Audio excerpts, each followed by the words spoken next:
Cultivando o futuro, sementando a igualdade. Baixo ese lema, as mulleres do Sindicato Labrego Galego volveron a saír á rúa para reclamar os seus dereitos. Estamos diante de eleccións propias de outra etapa da nosa historia, como os anos 70, na que a xente se vio obrigada a escoller se mandaba os fillos estudiar fora ou se pagaba o seguro ou atender necesidades básicas das explotacións. Labregas somos, labregas seremos, e pola terra sempre loitaremos. A concentración de carácter anual cumpre o seu 9º aniversario e arrastrou ata a capital compostelana a máis dun centenar de traballadoras de diferentes rincóns da xeografía galega.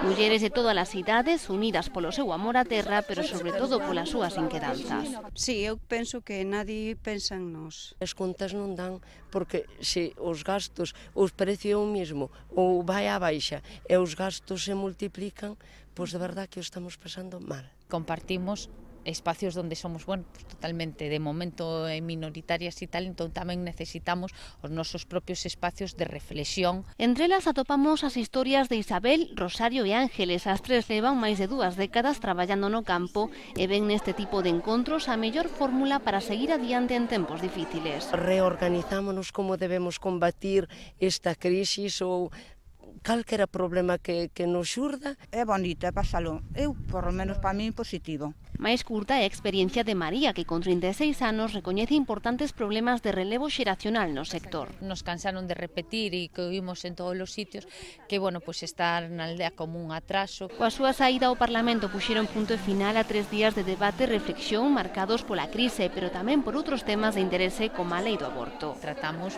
diversos aspectos coa nosa profesión, pero tamén, bueno, pues nos como mulleres. Sen olvidar que todo esforzo merece momentos para a distensión. Adiós del corazón, que con el alma no puedo, al despedirme